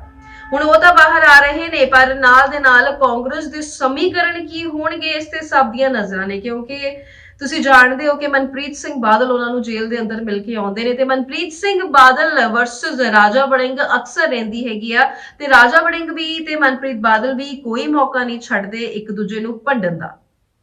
ਸੋ ਅਜਿਹੇ ਵਿੱਚ ਇਹ ਕਿੱਥੇ ਕੁਝ ਜਾਏਗਾ। ਜੇ ਤਾਂ ਕੱਲ ਹੀ ਤੁਹਾਨੂੰ ਪਰਸੋਂ ਦੱਸਿਆ ਸੀਗਾ ਕਿ ਰਾਜਾ ਵੜਿੰਗ ਦਾ ਬਿਆਨ ਆਇਆ ਕਿ ਮੈਨੂੰ ਕੋਈ ਪ੍ਰੋਬਲਮ ਨਹੀਂ ਹੈਗੀ, ਮੈਂ ਸਿੱਧੂ ਦੇ ਥੱਲੇ ਕੰਮ ਕਰ ਸਕਦਾ। ਹੁਣ ਅਜਿਹੀਆਂ ਸਟੇਟਮੈਂਟਸ ਆ ਰਹੀਆਂ ਨੇ, ਪਰ ਉਸ ਸਟੇਟਮੈਂਟ ਦੇ ਵਿੱਚ ਵੀ ਤਲਖੀ ਨਜ਼ਰ ਆਈ। ਸੋ ਚਿੱਠੀ ਜਾਣਾ ਪ੍ਰਿयंका गांधी वालों बाद च मना कर देना कि अजे कोई चिट्ठी नहीं गई, फिर नवजोत सिंह सिद्धू वालों कुछ पोस्ट, उन्हां दी टीम वालों कुछ पोस्टां पाउणा सोशल मीडिया ते सोशल मीडिया ते पोस्टां पाउण तो बाद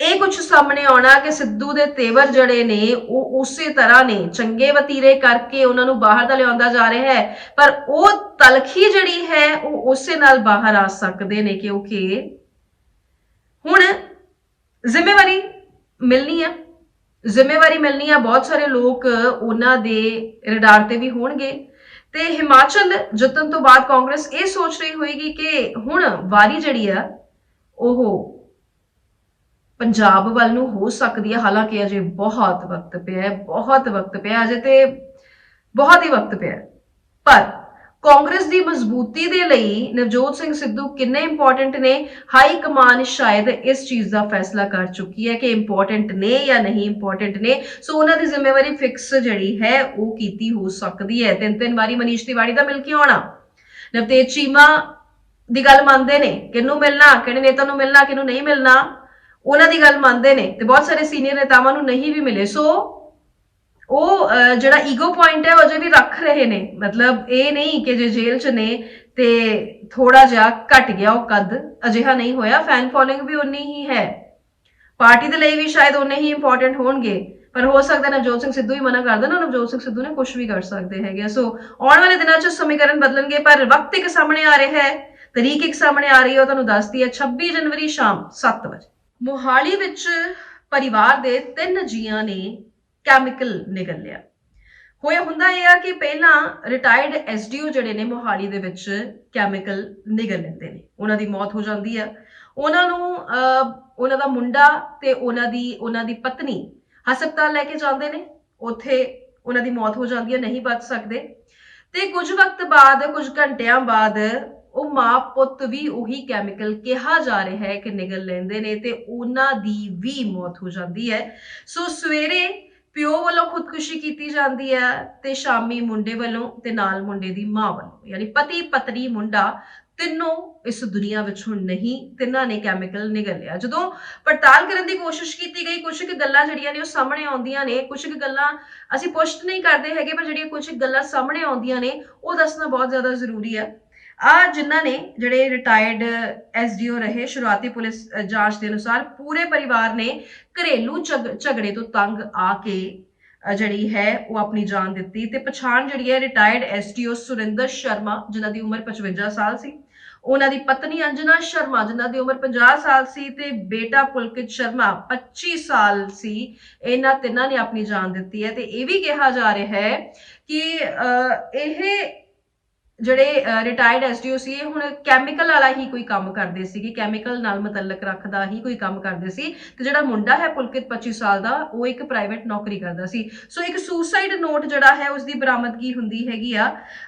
ਇਹ ਕੈਮੀਕਲ ਦੇ ਬਿਜ਼ਨਸ ਫਿਲਹਾਲ ਕਰ ਰਹੇ ਸੀ। ਪੁਲਿਸ ਪੁੱਛਤਾਛ ਵਿੱਚ ਪਤਾ ਲੱਗਿਆ ਹੈ ਕਿ ਬੀਤੇ ਸ਼ੁੱਕਰਵਾਰ ਦੀ ਸਵੇਰ ਪਹਿਲਾਂ ਸੁਰਿੰਦਰ ਸ਼ਰਮਾ ਨੇ ਜ਼ਹਿਰੀਲਾ ਕੈਮੀਕਲ ਖਾਧਾ, ਫਿਰ ਮਾਂ ਬੇਟੇ ਇਲਾਜ ਦੇ ਲਈ ਉਹਨੂੰ ਹਸਪਤਾਲ ਲੈ ਕੇ ਗਏ, ਪਰ ਡਾਕਟਰੀ ਜਾਂਚ ਵਿੱਚ ਉਹਨਾਂ ਨੂੰ ਮ੍ਰਿਤ ਘੋਸ਼ਿਤ ਕੀਤਾ ਗਿਆ। ਇਸ ਦੇ ਬਾਅਦ ਸ਼ਾਮ ਨੂੰ ਮਾਂ ਬੇਟੇ ਨੇ ਫਿਰ ਕੈਮੀਕਲ ਜਿਹੜਾ ਹੈ ਨਿਗਲ ਕੇ ਸੁਸਾਈਡ ਕਰ ਲਿਆ। ਤੇ ਸੁਸਾਈਡ ਨੋਟ ਵਿੱਚ ਸਹੁਰਿਆਂ ਤੇ ਇਲਜ਼ਾਮ ਲੱਗੇ ਨੇ ਕਿ 55 ਸਾਲ ਦਾ ਬੰਦਾ ਵੀ ਸਹੁਰਿਆਂ ਤੇ ਇਲਜ਼ਾਮ ਲਾ ਸਕਦਾ ਹੈ। ਇਹ ਜਾਣ ਕੇ ਹੈਰਾਨੀ ਹੁੰਦੀ ਹੈਗੀ ਆ। ਇਸ ਨੋਟ ਦੇ ਵਿੱਚ ਲਿਖਿਆ ਹੈ ਕਿ ਉਹਨਾਂ ਦਾ ਸਹੁਰਾ ਸੱਸ 2 ਸਾਲੀਆਂ ਤੇ ਜੀਜਾ ਉਹਨਾਂ ਨਾਲ ਕੁੱਟਮਾਰ ਕਰਦੇ ਸੀ ਤੇ ਉਹਨਾਂ ਨੂੰ ਧਮਕੀਆਂ ਦਿੰਦੇ ਸੀ। ਇਸ ਤੋਂ ਤੰਗ ਆ ਕੇ ਉਹਨਾਂ ਨੇ ਖੁਦਕੁਸ਼ੀ ਕਰ ਲਈ ਤੇ ਪੁਲਿਸ ਨੇ ਸੁਸਾਈਡ ਨੋਟ ਤੇ ਸੈਕਟਰ 48 ਵਿੱਚ ਹੀ ਰਹਿਣ ਵਾਲੇ ਰਮੇਸ਼ ਕੁਮਾਰ ਸ਼ਰਮਾ ਦੇ ਬਿਆਨਾਂ ਤੇ ਕੇਸ ਦਰਜ ਕੀਤਾ ਤੇ ਆਰੋਪੀਆਂ ਦੀ ਪਛਾਣ ਜਿਹੜਾ ਸਹੁਰਾ ਸੱਸ ਧੀਆਂ ਤੇ ਜਿਹੜੇ ਜੀਜਾ ਹੈ ਉਹਨਾਂ ਦੀ ਪਛਾਣ ਵੀ ਹੋ ਚੁੱਕੀ ਹੈਗੀ ਆ। ਤਿੰਨਾਂ ਦਾ ਸੰਸਕਾਰ ਇੱਕ ਵਕਤ ਤੇ ਹੀ ਪਰਿਵਾਰ ਜਿਹੜਾ ਹੈ ਉਹ ਕਰੇਗਾ। ਇਹ ਪਰਿਵਾਰ ਦਾ ਫੈਸਲਾ ਹੈ। ਸੋ ਇਹ ਇੱਕ ਬਹੁਤ ਹੀ ਭਿਆਨਕ ਤੇ ਬਹੁਤ ਹੀ ਗਮਗੀਨ ਖਬਰ ਜਿਹੜੀ ਹੈ ਇਹ ਨਿਕਲ ਕੇ ਸਾਹਮਣੇ ਆਈ ਹੈ, ਜਿਹੜਾ ਕਿ ਇਹੀ ਕਾਰਨ ਦੱਸਿਆ ਜਾ ਰਿਹਾ ਹੈ ਕਿ ਪਰਿਵਾਰਕ ਕਲੇਸ਼ ਦੇ ਚਲਦਿਆਂ ਇਸ ਪੂਰੇ ਕਾਰੇ ਨੂੰ ਅੰਜਾਮ ਦਿੱਤਾ ਗਿਆ। ਜੇ ਕੋਈ ਹੋਰ ਇਸ ਦੇ ਵਿੱਚ ਅਪਡੇਟ ਆਏਗੀ ਤੁਹਾਨੂੰ ਅਸੀਂ ਜ਼ਰੂਰ ਦਵਾਂਗੇ। ਆ ਤਸਕਰ ਸਮਗਲਰ ਜਿਹੜੇ ਨੇ ਜੀ ਇਹ ਬਹੁਤ ਹੀ ਜ਼ਿਆਦਾ ਹੁਣ ਹਾਈ ਟੈਕ ਹੋ ਗਏ ਨੇ। ਤੁਹਾਨੂੰ ਦੱਸ ਦਈਏ ਕਿ 2 ਤਸਕਰਾਂ ਦੀ ਧਰਪਕੜ ਹੋਈ ਹੈ, ਪੁਲਿਸ ਨੇ ਇਹਨਾਂ ਨੂੰ ਫੜਿਆ ਹੈ ਤੇ ਇਹਨਾਂ ਕੋਲੋਂ ਜੋ ਬਰਾਮਦਗੀ ਹੋਈ ਹੈ ਉਹਨੂੰ ਸੁਣ ਕੇ ਹੈਰਾਨ ਹੋ ਜਾਓਗੇ।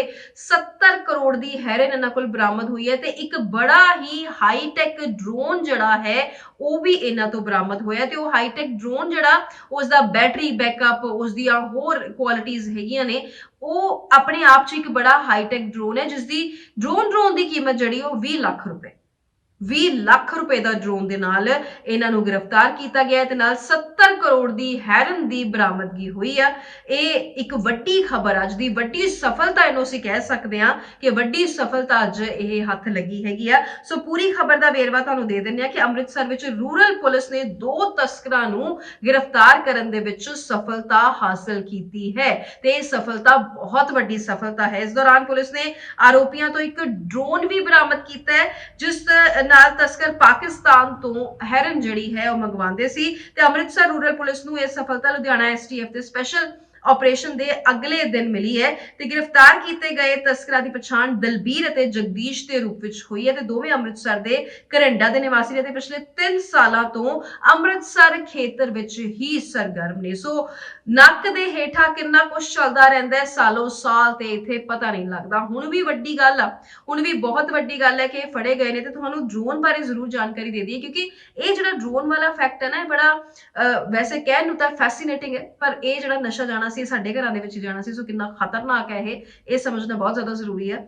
ਸੋ ਡੀਜੀਪੀ ਗੌਰਵ ਯਾਦਵ ਨੇ ਕਿਹਾ ਕਿ ਇਹ USA ਦਾ ਬਣਿਆ ਹੋਇਆ ਬੜਾ ਹੀ ਖਾਸ ਡਰੋਨ ਜਿਹੜਾ ਹੈ ਉਹ ਬਰਾਮਦ ਕੀਤਾ ਗਿਆ ਹੈਗਾ ਤਸਕਰਾਂ ਤੋਂ ਤੇ ਇਹ ਇੱਕ DJI ਕੈਟਾਗਰੀ ਦਾ ਡਰੋਨ ਹੈ ਜਿਸ ਦੀ ਕੀਮਤ 20 ਲੱਖ ਰੁਪਏ ਜਿਹੜੀ ਹੈ ਉਹ ਦੱਸੀ ਜਾ ਰਹੀ ਹੈ ਤੇ ਜਿਸ ਵਿੱਚ ਲੰਮੇ ਸਮੇਂ ਤੱਕ ਚੱਲਣ ਵਾਲੀ ਬੈਟਰੀ ਬੈਕਅਪ ਹੈ, ਇਨਫਰਾਰੈਡ ਆਧਾਰਿਤ ਨਾਈਟ ਵਿਜ਼ਨ ਕੈਮਰਾ ਸਣੇ ਕਈ ਹਾਈ ਟੈਕ ਵਿਸ਼ੇਸ਼ਤਾਵਾਂ ਨੇ ਤੇ ਇਹਨਾਂ ਦਾ ਜਿਹੜਾ ਨੈਟਵਰਕ ਹੈ, ਜਿਹੜਾ ਤਸਕਰ ਫੜੇ ਗਏ ਨੇ ਇਹਨਾਂ ਦਾ ਜਿਹੜਾ ਨੈਟਵਰਕ ਹੈ ਉਹ ਉੱਤਰ ਭਾਰਤ ਦੇ ਨਾਲ ਯੂਪੀ ਵਿੱਚ ਵੀ ਇਹਨਾਂ ਦਾ ਨੈਟਵਰਕ ਹੈਗਾ ਤੇ 12 ਟਿਕਾਣਿਆਂ ਤੇ ਜਿਹੜੀ ਛਾਪੇਮਾਰੀ ਉਹ ਚੱਲ ਰਹੀ ਹੈਗੀ। ਸੋ ਅਜਿਹੇ ਵਿੱਚ ਕਿਉਂਕਿ ਹੁਣ ਇਹ ਵੇਲਾ ਜਿਹੜਾ ਹੈਗਾ ਧੁੰਦਾਂ ਦਾ ਵੇਲਾ ਹੈਗਾ, ਇਸ ਵਕਤ ਦੇ ਵਿੱਚ ਜ਼ਿਆਦਾ ਤੋਂ ਜ਼ਿਆਦਾ ਸਮਗਲਰਸ ਕੋਸ਼ਿਸ਼ ਕਰਦੇ ਨੇ ਕਿ ਸਮਾਨ ਇੱਧਰ ਤੋਂ ਉੱਧਰ ਕੀਤਾ ਜਾਏ ਕਿਉਂਕਿ ਕੁਝ ਨਜ਼ਰ ਨਹੀਂ ਆਉਂਦਾ ਹੈਗਾ।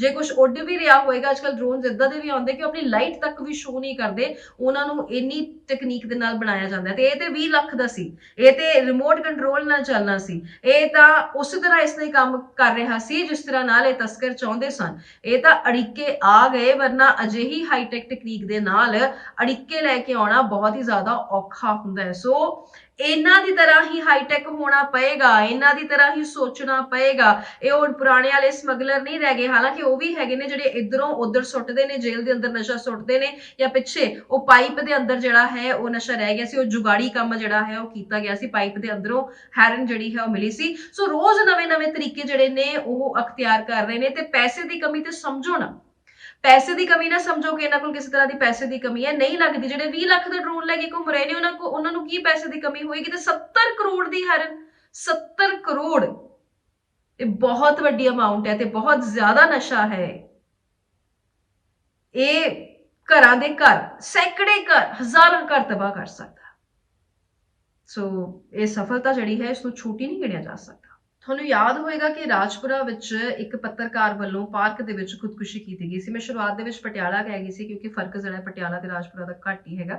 ਇਹ ਰਾਜਪੁਰਾ ਦਾ ਅਸਲ 'ਚ ਪੂਰਾ ਦਾ ਪੂਰਾ ਕੇਸ ਹੈਗਾ ਜਿਸ ਦੇ ਵਿੱਚ ਇਹ ਪਾਰਕ ਦੇ ਵਿੱਚ ਜਿਹੜਾ ਹੈ ਇੱਕ ਸੀਨੀਅਰ ਪੱਤਰਕਾਰ ਨੇ ਆਪਣੇ ਆਪ ਨੂੰ ਮਾਰ ਮੁਕਾਇਆ ਸੀ, ਖਤਮ ਕਰ ਲਿਆ ਸੀ ਤੇ ਉਸ ਤੋਂ ਬਾਅਦ ਵਾਈਫ ਜਿਹੜੀ ਉੱਥੇ ਆਈ ਸੀ, ਫਿਰ ਉਹਨਾਂ ਨੇ ਇਲਜ਼ਾਮ ਜਿਹੜੇ ਨੇ ਉਹ ਲਗਾਏ ਤੇ ਇਲਜ਼ਾਮ ਜਿਹੜੇ ਲਗਾਏ ਗਏ, ਵੈਸੇ ਤਾਂ ਇਲਜ਼ਾਮ ਸੁਸਾਈਡ ਨੋਟ ਵੀ ਲਗਾ ਰਿਹਾ ਸੀ ਕਿ ਬੜਾ ਵੱਡਾ ਸੁਸਾਈਡ ਨੋਟ ਜਿਹੜਾ ਉਹ ਰਮੇਸ਼ ਸ਼ਰਮਾ ਪੱਤਰਕਾਰ ਵੱਲੋਂ ਲਿਖਿਆ ਸੀ ਤੇ ਪੱਤਰਕਾਰ ਨੇ ਉਸ ਦੇ ਵਿੱਚ ਲਿਖਿਆ ਸੀ ਕਿ ਉਸ ਦਾ ਕਾਰੋਬਾਰ ਜਿਹੜਾ ਹੈ ਇਹ ਜਿਹੜਾ ਐਕਸ ਐਮਐਲਏ ਕਰਾ ਰਿਹਾ, ਕਾਂਗਰਸੀ ਇਹ ਬੰਦਾ ਜਿਹੜਾ ਹੈ ਸਿਆਸਤਦਾਨ ਕਰਾ ਰਿਹਾ, ਨਾਲ ਉਸਦੇ ਮੁੰਡੇ ਦਾ ਵੀ ਨਾਮ ਸੀ। ਸੋ ਹਰਦਿਆਲ ਸਿੰਘ ਕੰਬੋਜ ਦਾ ਨਾਂ ਜਿਹੜਾ ਹੈ ਐਕਸ ਐਮਐਲਏ ਦਾ ਨਾਂ ਜਿਹੜਾ ਉਹ ਸਾਹਮਣੇ ਆਇਆ ਸੀ, ਕਾਂਗਰਸੀ ਵਿਧਾਇਕ ਹਰਦਿਆਲ ਸਿੰਘ ਕੰਬੋਜ ਦਾ ਨਾਂ ਸਾਹਮਣੇ ਆਇਆ ਸੀ ਤੇ ਇਹ ਪੰਜਾਬ ਵਿੱਚ ਜਿਹੜੀਆਂ ਗੈਰ ਕਾਨੂੰਨੀ ਸ਼ਰਾਬ ਦੀਆਂ ਫੈਕਟਰੀਆਂ ਦੇ ਲਈ ਕਾਫੀ ਚਰਚਾ ਵਿੱਚ ਬਣੇ ਰਹੇ ਸੀ ਤੇ ਮੁੰਡਾ ਨਿਰਭੈ ਸਿੰਘ ਮਿਲਟੀ ਜਿਹੜੇ ਨੇ ਉਹਦਾ ਵੀ ਨਾਂ ਜਿਹੜਾ ਸਾਹਮਣੇ ਆਇਆ ਸੀਗਾ। ਉਸਦਾ ਮੁੰਡਾ ਹੈਗਾ, ਕੁਝ ਵਕੀਲਾਂ ਦੇ ਨਾਂ ਲਏ ਸੀ, ਕੁਝ ਡਾਕਟਰਾਂ ਦੇ ਨਾਂ ਲਏ ਸੀ, ਕੁਝ ਸਮਾਜ ਸੇਵੀਆਂ ਦੇ ਨਾਂ ਲਏ ਸੀ। ਇਹ ਸਾਰੇ ਨਾਂ ਜਿਹੜੇ ਇਸ ਸੁਸਾਈਡ ਨੋਟ ਦੇ ਵਿੱਚ ਸੀ ਤੇ ਨਾਲ ਇੱਕ ਨੰਬਰ ਵੀ ਛੱਡਿਆ ਸੀ ਕਿ ਇਸ ਨੰਬਰ ਤੇ ਮੇਰੇ ਪਰਿਵਾਰ ਨੂੰ ਫੋਨ ਕਰ ਲਿਆ ਜਾਏ ਜੇ ਉਹਨਾਂ ਨੂੰ ਕੋਈ ਵੀ ਦਿੱਕਤ ਆਏ ਤਾਂ। ਸੋ ਅਜਿਹੇ ਵਿੱਚ ਰਮੇਸ਼ ਸ਼ਰਮਾ ਵੱਲੋਂ ਖੁਦਕੁਸ਼ੀ ਕੀਤੀ ਗਈ ਕਿਉਂਕਿ ਇਹਨਾਂ ਨੇ ਉਹਨਾਂ ਨੂੰ ਮਜਬੂਰ ਕੀਤਾ ਸੀ ਤੇ ਹੁਣ ਇਹ ਖਬਰ ਆਈ ਹੈ ਕਿ ਇਹ ਦੋਵੇਂ ਜਿਹੜੇ ਨੇ ਇਹ ਵਿਦੇਸ਼ ਵਿੱਚ ਫਰਾਰ ਹੋ ਗਏ ਨੇ। ਸੋ ਇਸ ਮਾਮਲੇ ਵਿੱਚ ਹਰਦਿਆਲ ਨੇ ਬੀਤੇ ਦਿਨੀ ਆਪਣੇ ਵਕੀਲ ਦੇ ਜ਼ਰੀਏ ਪੰਜਾਬ ਤੇ ਹਰਿਆਣਾ ਹਾਈ ਕੋਰਟ ਵਿੱਚ ਜ਼ਮਾਨਤ ਪਟੀਸ਼ਨ ਲਈ ਸੀ, ਪਰ ਸੁਣਵਾਈ ਤੋਂ ਪਹਿਲਾਂ ਹੀ ਜਿਹੜੀ ਉਹ ਪਟੀਸ਼ਨ ਸੀ ਨਾ ਉਸ ਨੂੰ ਵਾਪਸ ਲੈ ਲਿਆ ਸੀ, ਉਸ ਪਟੀਸ਼ਨ ਨੂੰ ਵਾਪਸ ਲੈ ਲਿਆ ਸੀ ਕਿਉਂਕਿ ਪਤਾ ਹੋਣਾ ਕਿ ਅਸੀਂ ਭੱਜਣਾ ਹੈਗਾ ਸੀ, ਵਿਦੇਸ਼ ਜਾਣਾ ਹੈਗਾ, ਪਟੀਸ਼ਨ ਵਾਪਸ ਲੈ ਲਿਆ ਸੀ ਤੇ ਕੇਸ ਵਿੱਚ ਹੋਰ ਆਰੋਪੀ ਭੁਪਿੰਦਰ ਸੈਣੀ ਦੀ ਮਾਮਲੇ ਵਿੱਚ ਹੋਰ ਜਿਹੜੀ ਜਾਂਚ ਪੜਤਾਲ ਕੀਤੀ ਜਾ ਰਹੀ ਹੈ ਤੇ ਹੋਰਾਂ ਤੋਂ ਵੀ ਕੀਤੀ ਜਾ ਰਹੀ ਹੈ। ਇਸ ਦੇ ਇਲਾਵਾ ਸੰਜੀਵ ਨੇ, ਮੁਕੇਸ਼ ਨੇ ਫਿਲਹਾਲ ਜਿਹੜੇ ਕੁਝ ਫਰਾਰ ਦੱਸੇ ਜਾ ਰਹੇ ਨੇ। ਸੋ ਹਰਦਿਆਲ ਕੰਬੋਜ ਦਾ ਜਾਰੀ ਕੀਤਾ ਗਿਆ ਸੀ LOC। ਹੁਣ ਜਿਹੜਾ ਗ੍ਰਹਿ ਵਿਭਾਗ ਹੈਗਾ ਉਸ ਦੇ ਬਿਊਰੋ ਆਫ ਇਮੀਗ੍ਰੇਸ਼ਨ ਵੱਲੋਂ ਆਰੋਪੀ ਹਰਦਿਆਲ ਕੰਬੋਜ ਦੇ ਖਿਲਾਫ LOC ਜਾਰੀ ਕੀਤਾ ਗਿਆ ਸੀ, ਪਰ ਆਰੋਪੀ ਇਸ ਤੋਂ ਪਹਿਲਾਂ ਹੀ ਆਪਣੇ ਮੁੰਡੇ ਦੇ ਨਾਲ ਜਿਹੜਾ ਵਿਦੇਸ਼ ਭੱਜ ਜਾਂਦਾ ਹੈਗਾ। ਸੋ ਨੱਕ ਦੇ ਥੱਲਿਓ ਵਿਦੇਸ਼ ਜਿਹੜਾ ਹੈ ਉਹ ਭੱਜ ਜਾਂਦਾ ਹੈਗਾ। ਸੋ ਇੱਥੇ ਖੁਦਕੁਸ਼ੀ ਕਰਨ ਤੋਂ ਪਹਿਲਾਂ ਸੁਸਾਈਡ ਲਿਖਿਆ ਸੀ। ਇਹ ਇਲਜ਼ਾਮ ਸੀ ਕਿ ਤੰਗ ਕਰਦਾ ਹੈ ਮੈਨੂੰ, ਮੇਰੇ ਤੇ ਝੂਠੇ ਕੇਸ ਪਵਾ ਦੇਗਾ, ਇਸ ਤਰ੍ਹਾਂ ਦੀਆਂ ਧਮਕੀਆਂ ਦਿੰਦਾ, ਮੇਰਾ ਕਾਰੋਬਾਰ ਜਿਹੜਾ, ਮੇਰੀ ਦੁਕਾਨ ਬੰਦ ਕਰਾ ਦਿੱਤੀ ਤੇ ਇਹ ਹੁਣ ਧਮਕੀਆਂ ਦਿੰਦੇ ਹੈਗੇ ਆ ਤੇ ਮੈਨੂੰ ਕੰਮ ਨਹੀਂ ਕਰਨ ਦਿੰਦੇ ਹੈਗੇ। ਕਰੀਬ 40 ਮਹੀਨੇ ਉਹਨਾਂ ਦਾ ਢਾਬਾ ਜਿਹੜਾ ਹੈ ਉਹ ਬੰਦ ਕਰਾ ਦਿੱਤਾ, 40 ਮਹੀਨੇ ਲਈ ਉਹਨਾਂ ਦਾ ਢਾਬਾ ਖੁੱਲਣ ਹੀ ਨਹੀਂ ਦਿੱਤਾ ਹੈਗਾ, ਕਾਰੋਬਾਰ ਬੰਦ ਕਰਾ ਦਿੱਤਾ। ਇਸ ਦੇ ਕਾਰਨ ਉਹ ਬੇਰੋਜ਼ਗਾਰ ਹੋ ਗਏ। ਜਿਹੜਾ ਸੀਨੀਅਰ ਪੱਤਰਕਾਰ ਲਿਖ ਰਿਹਾ ਵੀ ਉਸ ਤੋਂ ਬਾਅਦ ਬੇਰੋਜ਼ਗਾਰ ਹੋ ਗਏ ਤੇ ਬੇਵਜ੍ਹਾ ਉਹਨਾਂ ਨੂੰ ਆ ਕੇ ਬਾਰ-ਬਾਰ ਤੰਗ ਪਰੇਸ਼ਾਨ ਕੀਤਾ ਜਾਂਦਾ ਰਿਹਾ ਇਹਨਾਂ ਵੱਲੋਂ, ਇਹ ਪਿਓ ਪੁੱਤ ਵੱਲੋਂ, ਤੇ ਉਸ ਤੋਂ ਬਾਅਦ ਉਹਨਾਂ ਨੇ ਇਸ ਨੂੰ ਆਪਣੀ ਜ਼ਿੰਦਗੀ ਨੂੰ ਖਤਮ ਕਰ ਲਿਆ। ਪੂਰਾ ਦਾ ਪੂਰਾ ਬਿਊਰਾ ਜਿਹੜਾ ਹੈ ਸੁਸਾਈਡ ਨੋਟ ਵੱਲੋਂ। ਉਹ ਤਸਵੀਰਾਂ ਵੀ ਹੁਣ ਯਾਦ ਆਉਂਦੀਆਂ ਜਦੋਂ ਘਰ ਵਾਲੀ ਉਹਨਾਂ ਦੀ ਪਾਰਕ 'ਚ ਖੜੀ ਆ, ਬੈਂਚ ਦੇ ਕੋਲ ਖੜੀ ਆ, ਜ਼ੋਰ-ਜ਼ੋਰ ਦੀ ਰੋ ਰਹੀ ਆ, ਪੱਤਰਕਾਰ ਗੱਲ ਕਰਨ ਦੀ ਕੋਸ਼ਿਸ਼ ਕਰ ਰਹੇ ਨੇ। ਉਹ ਕਿਸੇ ਨੂੰ ਇੰਨਾ ਕੁ ਤੰਗ ਕਰ ਦੇਣਾ ਕਿ ਉਹ ਆਪਣੀ ਜੀਵਨ ਲੀਲਾ ਹੀ ਸਮਾਪਤ ਕਰ ਲੇ। ਇਸ ਤੋਂ ਵੱਡਾ ਪਾਪ ਜਿਹੜਾ ਹੋਰ ਕਿਹੜਾ ਹੋਏਗਾ। ਸੋ ਅਜਿਹੇ ਵਿੱਚ ਫਿਲਹਾਲ ਇਹ ਵਿਦੇਸ਼ ਨਿਕਲ ਗਏ ਨੇ। ਹੁਣ ਅੱਗੇ ਦੀ ਕੀ ਕਾਰਵਾਈ ਪੈਂਦੀ ਹੈਗੀ ਆ ਇਹ ਅਜੇ ਦੇਖਣਾ ਬਾਕੀ ਰਹੇਗਾ। ਵੀਰ ਬਾਲ ਦਿਵਸ ਰੱਦ ਕਰ ਦਿੱਤਾ ਗਿਆ ਹੈ SGPC ਵੱਲੋਂ। SGPC ਕਹਿੰਦੀ ਆ ਵੀ ਅਸੀਂ ਨਹੀਂ ਮਨਾਉਂਦੇ ਵੀਰ ਬਾਲ ਦਿਵਸ। SGPC ਕਹਿੰਦੀ ਆ ਕਿ ਇਹ ਚਾਲਾਂ ਨੇ ਤੇ ਚਾਲਾਂ ਤੋਂ ਬਚਣਾ ਚਾਹੀਦਾ ਹੈ ਤੇ ਉਹਨਾਂ ਨੇ DSGMC ਦੇ ਪ੍ਰਧਾਨ ਕਾਲਕਾ ਤੇ ਵੀ ਇਲਜ਼ਾਮ ਲਗਾਏ ਤੇ ਕਿਹਾ ਕਿ ਇਹਨਾਂ ਦੀਆਂ ਚਾਲਾਂ ਤੋਂ ਬਚੋ, ਇਹ ਇੰਟਰੂਡ ਕਰਨ ਦੀ ਕੋਸ਼ਿਸ਼ ਕਰ ਰਹੇ ਨੇ, ਇਹ ਜਾਣਬੁੱਝ ਕੇ ਚੀਜ਼ਾਂ ਨੂੰ ਖਰਾਬ ਕਰਨ ਦੀ ਕੋਸ਼ਿਸ਼ ਕਰ ਰਹੇ ਨੇ ਤੇ ਉਹਨਾਂ ਨੇ ਸਿੱਖ ਕੌਮ ਨੂੰ ਵੀ ਕਿਹਾ ਕਿ ਅਜਿਹਾ ਨਾ ਕਰੋ, ਜੋ ਗੁਰੂ ਦਾ ਹੁਕਮ ਹੈ ਉਸ ਦੇ ਉੱਪਰ ਚਲੋ। ਉਹਨਾਂ ਨੇ ਪੂਰਾ ਦਾ ਪੂਰਾ ਇੱਕ ਨੋਟ ਜਾਰੀ ਕਰ ਦਿੱਤਾ। ਇਹ ਨੋਟ ਜਿਹੜਾ ਹੈ ਐਗਜ਼ੈਕਟਲੀ ਮੇਰੇ ਕੋਲ ਹੈਗਾ ਸ਼੍ਰੋਮਣੀ ਗੁਰਦੁਆਰਾ ਪ੍ਰਬੰਧਕ ਕਮੇਟੀ ਦਾ, ਤੇ ਇਹ ਜਿਹੜਾ ਨੋਟ ਹੈ ਇਹ ਧਾਮੀ ਸਾਹਿਬ ਵੱਲੋਂ ਜਿਹੜਾ ਲਿਖਿਆ ਗਿਆ ਹੈਗਾ, ਐਡਵੋਕੇਟ ਧਾਮੀ ਵੱਲੋਂ, ਹਰਜਿੰਦਰ ਸਿੰਘ ਧਾਮੀ ਵੱਲੋਂ ਲਿਖਿਆ ਗਿਆ ਤੇ ਉਹਨਾਂ ਨੇ ਲਿਖਿਆ ਜੋ ਹੈ ਮੈਂ ਤੁਹਾਨੂੰ ਇਹ ਦੱਸ ਦਿੰਨੀ ਆ ਕਿ ਐਡਵੋਕੇਟ ਹਰਜਿੰਦਰ ਸਿੰਘ ਧਾਮੀ ਨੇ ਭਾਰਤ ਸਰਕਾਰ ਵੱਲੋਂ ਮਨਾਏ ਜਾ ਰਹੇ ਵੀਰ ਬਾਲ ਦਿਵਸ ਨੂੰ ਰੱਦ ਕਰਦਿਆਂ ਸਿੱਖ ਇਤਿਹਾਸ, ਇਹ SGPC ਦੇ ਪੇਜ ਤੇ ਹੈ, ਇਹ SGPC ਦੇ ਪੇਜ ਤੇ ਹੈ ਤੇ ਇਹ ਜੋ ਧਾਮੀ ਸਾਹਿਬ ਚਾਹੁੰਦੇ ਨੇ ਇਹ ਉਸ ਬਾਬਤ ਜਿਹੜਾ ਹੈ ਉਹ ਲਿਖਿਆ ਗਿਆ ਹੈਗਾ। ਸੋ ਐਡਵੋਕੇਟ ਹਰਜਿੰਦਰ ਸਿੰਘ ਧਾਮੀ ਨੇ ਭਾਰਤ ਸਰਕਾਰ ਵੱਲੋਂ ਮਨਾਏ ਜਾ ਰਹੇ ਵੀਰ ਬਾਲ ਦਿਵਸ ਨੂੰ ਰੱਦ ਕਰਦਿਆਂ ਸਿੱਖ ਇਤਿਹਾਸ ਛਟਿਆਉਣ ਵਾਲੀ ਸਰਕਾਰੀ ਚਾਲ ਤੋਂ ਸੰਗਤ ਨੂੰ ਸੁਚੇਤ ਰਹਿਣ ਦੀ ਅਪੀਲ ਕੀਤੀ ਹੈ। ਇਸ ਦੇ ਵਿੱਚ ਪੂਰਾ ਲਿਖਿਆ ਹੋਇਆ ਇਹ SGPC ਦੇ ਪੇਜ ਤੇ ਤੁਹਾਨੂੰ ਮਿਲ ਜਾਏਗਾ। ਸ਼੍ਰੋਮਣੀ ਕਮੇਟੀ ਪ੍ਰਧਾਨ ਨੇ ਜਾਰੀ ਇੱਕ ਬਿਆਨ ਵਿੱਚ ਕਿਹਾ ਕਿ ਭਾਰਤ ਸਰਕਾਰ ਸਿੱਖਾਂ ਦੇ ਇਤਿਹਾਸ ਨੂੰ ਰਲਗੱਡ ਕਰਨ ਦੇ ਰਾਹ ਤੇ ਤੁਰੀ ਹੋਈ ਹੈ ਅਤੇ ਦੁੱਖ ਦੀ ਗੱਲ ਹੈ ਕਿ ਦਿੱਲੀ ਕਮੇਟੀ ਦੇ ਪ੍ਰਧਾਨ ਹਰਮੀਤ ਸਿੰਘ ਕਾਲਕਾ ਇਸ ਵਿੱਚ ਸਹਿਯੋਗ ਕਰ ਰਹੇ ਨੇ। ਉਹਨਾਂ ਕਿਹਾ ਕਿ ਸਿੱਖ ਕੌਮ ਦੀਆਂ ਪਰੰਪਰਾਵਾਂ ਦੇ ਵਿਰੁੱਧ ਜਾ ਕੇ ਭਾਰਤ ਸਰਕਾਰ ਵੱਲੋਂ ਸਾਹਿਬਜ਼ਾਦਿਆਂ ਦੇ ਸ਼ਹਾਦਤ ਦਿਵਸ ਨੂੰ ਵੀਰ ਬਾਲ ਦਿਵਸ ਵਜੋਂ ਮਨਾਉਣਾ ਦੁਨੀਆ ਦੇ ਧਰਮ ਇਤਿਹਾਸ ਅੰਦਰ ਸਭ ਤੋਂ ਵੱਡੀ ਸ਼ਹਾਦਤ ਤੇ ਮੁੱਲਵਾਨ ਵਿਰਾਸਤ ਨੂੰ ਖੋਰਾ ਲਗਾਉਣ ਦੀ ਕੋਝੀ ਸਾਜ਼ਿਸ਼ ਹੈ। ਬਹੁਤ ਵੱਡਾ ਨੋਟ ਹੈ। पूरा नहीं पढ़ूंगी मैं, लेकिन आइडिया ਤੁਹਾਨੂੰ ਹੋ ਜਾਏਗਾ ਕਿ ਖਬਰ ਜਿਹੜੀ ਹੈ ਉਹ ਕੀ ਹੈਗੀ ਆ। ਐਡਵੋਕੇਟ ਧਾਮੀ ਨੇ ਆਖਿਆ ਕਿ ਜੇਕਰ ਸਰਕਾਰ ਸਾਹਿਬਜ਼ਾਦਿਆਂ ਨੂੰ ਸੱਚਮੁੱਚ ਹੀ ਸ਼ਰਧਾ ਤੇ ਸਤਿਕਾਰ ਭੇਟ ਕਰਨਾ ਚਾਹੁੰਦੀ ਹੈ ਤਾਂ ਉਸ ਨੂੰ ਸਾਹਿਬਜ਼ਾਦੇ ਸ਼ਹਾਦਤ ਦਿਵਸ ਵਜੋਂ ਇਹ ਦਿਹਾੜਾ ਮਨਾਉਣ ਵਿੱਚ ਕੀ ਪਰੇਸ਼ਾਨੀ ਹੈ।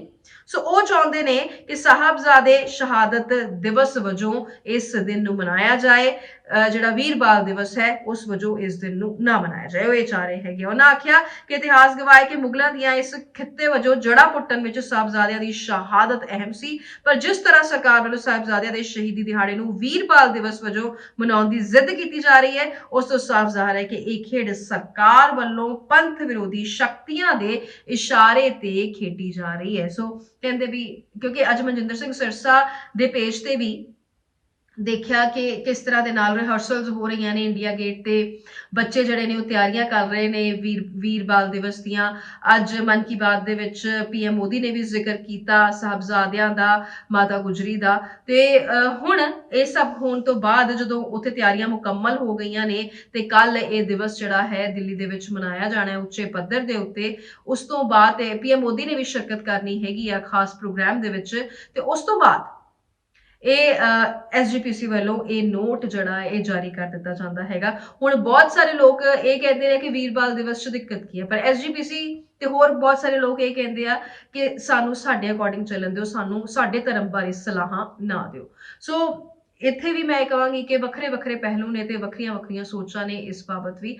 ਬਾਕੀ ਅੱਜ ਦੇ ਇਸ ਪ੍ਰੋਗਰਾਮ ਦੇ ਵਿੱਚ ਕੋਸ਼ਿਸ਼ ਕੀਤੀ ਕਿ ਹਰ ਇੱਕ ਖਬਰ ਤੇ ਨਜ਼ਰ ਜਿਹੜੀ ਉਹ ਬਣਾਈ ਰੱਖੀਏ। ਸ਼ੁਰੂਆਤ ਦੇ ਵਿੱਚ ਬਹੁਤ ਸਾਰੀਆਂ ਅਜਿਹੀਆਂ ਗੱਲਾਂ ਹੋਈਆਂ ਜਿਹੜੀਆਂ ਕਿ ਮਨ ਨੂੰ ਪਰੇਸ਼ਾਨ ਕਰਨ ਵਾਲੀਆਂ ਸਨ, ਪਰ ਫਿਰ ਖਬਰਾਂ ਦੱਸਣੀਆਂ ਜ਼ਰੂਰੀ ਨੇ। ਅਸੀਂ ਉਸੇ ਕਿੱਤੇ ਦੇ ਵਿੱਚ ਹੈਗੇ ਆ ਕਿ ਹਰ ਚੰਗੀ ਮਾੜੀ ਖਬਰ ਜਿਹੜੀ ਹੈ ਉਹ ਦੱਸਣੀ ਹੀ ਹੁੰਦੀ ਆ, ਤੇ ਅਸੀਂ ਕੋਸ਼ਿਸ਼ ਇਹੀ ਕਰਦੇ ਆ ਕਿ ਜੋ ਹੈ, ਜੋ ਤੱਥ ਨੇ ਉਹ ਦਸੀਏ। ਜੇ ਕੋਈ ਕਿਸੇ ਹੋਰ ਨੇ ਉਸ ਤੇ ਰਿਸਰਚ ਕੀਤੀ ਹੈ ਤੇ ਉਸ ਦਾ ਨਾਂ ਕੋਟ ਕਰਕੇ ਖਬਰ ਦੱਸਦੇ ਆ ਕਿ ਇਹ ਰਿਸਰਚ ਹੋਈ ਹੈਗੀ ਹੈ। ਅਸੀਂ ਆਪ ਉਸ ਦਾ ਫਾਇਦਾ ਜਿਹੜਾ ਹੈ ਉਹ ਚੱਕਦੇ ਨਹੀਂ ਹੈਗੇ, ਕਿਉਂਕਿ ਇਹ ਆਦਤਾਂ ਹੈ ਨਹੀਂ। ਤੇ ਤੁਹਾਨੂੰ ਇਹ ਪ੍ਰੋਗਰਾਮ ਕਿੱਦਾਂ ਦਾ ਲੱਗ ਰਿਹਾ ਹੈਗਾ? ਕੋਈ ਕਮੀ ਪੇਸ਼ੀ ਹੋਏ ਤਾਂ ਜ਼ਰੂਰ ਦੱਸਿਆ ਕਰੋ, ਕੋਈ ਸ਼ਿਕਾਇਤਾਂ ਹੋਣ ਤਾਂ ਜ਼ਰੂਰ ਦੱਸਿਆ ਕਰੋ, ਕਿਉਂਕਿ ਇੱਥੇ ਕੋਸ਼ਿਸ਼ ਇਹ ਕੀਤੀ ਜਾਂਦੀ ਹੈਗੀ ਆ ਕਿ ਫਟਾਫਟ ਜਿਹੜੀ ਸ਼ਿਕਾਇਤ ਹੋਈ ਉਸ ਨੂੰ ਸੁਧਾਰ ਲਿਆ ਜਾਏ। ਤੇ ਪਿਆਰ ਤੇ ਸਮੇਟਣ 'ਚ ਮੇਰੀ ਐਕਸਪਰਟੀਜ਼ ਹੈ, ਮੈਂ ਬਹੁਤ ਸੋਹਣਾ ਪਿਆਰ ਸਮੇਟਦੀ ਹਾਂ। ਸੋ ਪਿਆਰ ਕਰਦੇ ਰਹੋ। ਮੇਰੇ ਵੱਲੋਂ ਤੁਹਾਡੇ ਸਾਰਿਆਂ ਦਾ ਸਤਿਕਾਰ ਹੈ। ਜਦੋਂ ਤੁਸੀਂ ਕਮੈਂਟਸ ਦੇ ਵਿੱਚ ਸਾਡੀ ਧੀ, ਸਾਡੀ ਭੈਣ ਇਹ ਗੱਲਾਂ ਲਿਖਦੇ ਹੋ ਤੇ ਮੈਨੂੰ ਬਹੁਤ ਖੁਸ਼ੀ ਹੁੰਦੀ ਹੈ, ਤੇ ਇੱਕ ਰਿਸ਼ਤਾ ਵੈਸੇ ਹੀ ਕਾਇਮ ਹੋ ਜਾਂਦਾ ਹੈ। ਕਮੈਂਟਸ ਦੇ ਵਿੱਚ ਵੱਧ ਤੋਂ ਵੱਧ ਕਮੈਂਟਸ ਕਰਿਆ ਕਰੋ, ਕਿਉਂਕਿ ਤੁਹਾਡਾ ਇੱਕ ਇੱਕ ਕਮੈਂਟ ਜਦੋਂ ਮੈਂ ਪੜ੍ਹਦੀ ਹਾਂ ਤੇ ਇੱਕ ਨਿੱਘ ਜਿਹਾ ਮਿਲ ਜਾਂਦਾ ਹੈ ਇਸ ਪਾਲੇ ਦੇ ਵਿੱਚ, ਜਦੋਂ ਮੌਸਮ ਵਿਭਾਗ ਨੇ ਅਲਰਟ ਜਾਰੀ ਕੀਤੇ ਹੁੰਦੇ ਨੇ। ਤੇ ਬਾਕੀ ਤੁਸੀਂ ਆਪਣਾ ਧਿਆਨ ਰੱਖੋ, ਬਹੁਤ ਬਹੁਤ ਧਿਆਨ ਰੱਖੋ। ਸਤਿ ਸ਼੍ਰੀ ਅਕਾਲ।